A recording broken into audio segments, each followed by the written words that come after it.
Good morning, it's the Zipper Lady, and I wanted to show you a really quick trick with a fork to put the pulls on your tape, your zipper tape.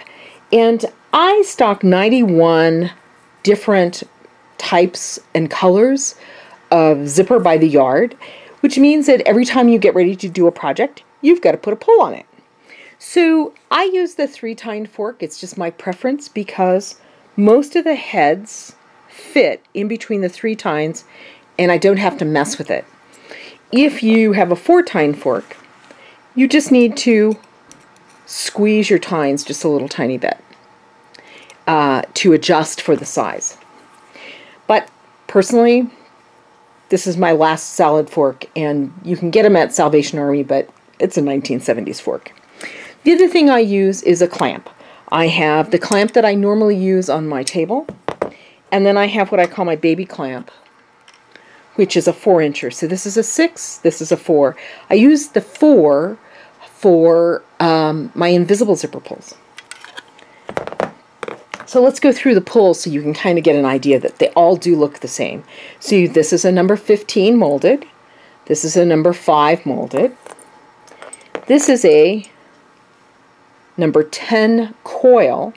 Notice the difference in the way the shoulder is. This is square, think square teeth. This is rounded, think coil. So this is a number 10. This is a number 10 double. So this would be used in a tense situation where you want to be able to open and close the zipper from the inside and the out. This one is a 5. I'll grab that again so you can get an idea of a 5. And then this is a 3. And this is what I use in my cosmetic bags, but just to give you an idea of the size. This is a 3mm, this is a 10mm. These both go on coil. Notice the rounded nose. Anyway, so that's it. Basically, you've got a bunch of different pulls, and you want to put it on whatever zipper tape you've got. So let's start with the number 10 coil. Now notice that the number 10 coil sticks up proud of the tape. That means that when you put the pull on it, the pull has on the side, it has a slot where the tape goes through and the coil has to go on top. Okay? Now I can do it with my fingers. It's just not a big deal for me to do it this way because I've been using this, my zipper specifically, for about, oh gads, 1994. How many years is that? That's pretty scary. And I do it from the open end again. I cut one side just a little bit shorter so I can jiggle it on, and I'm done. But if you really want to use a fork, all you do is you put a tine on either side of the bridge, like that.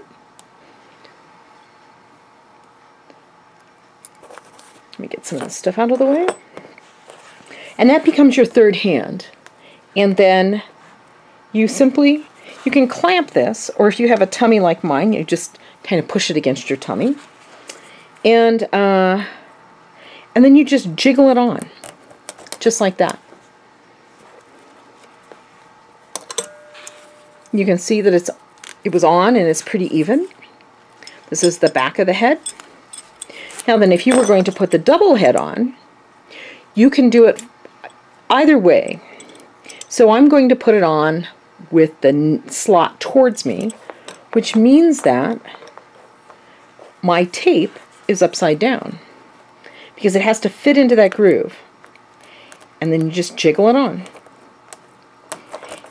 The whole key is that the fork is just there to give you a second hand. And that's it. Here is the number 3. Again, you're going to slide it down until it stops on your fork. And then you can do one of two things. You can either put it in this way, or using it upside down,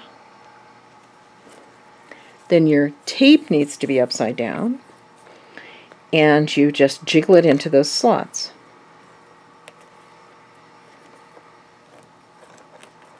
just like that. Just jiggle it in to the slot on the side. Now then, if you want to do just one side of it, very simply, and and you can very easily do this so that your tines are tighter together. Pop this on, just like that. Now remember, your zipper tape also has to be upside down, so the coil is down, and you just jiggle it on.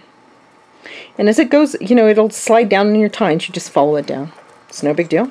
Pull it up, and you're done. And you have your loop. So that's it. That's the zipper trick for the morning. It's your fork, or the fork trick. This is the zipperlady.com. Go out and make it an adventure today. Ta for now.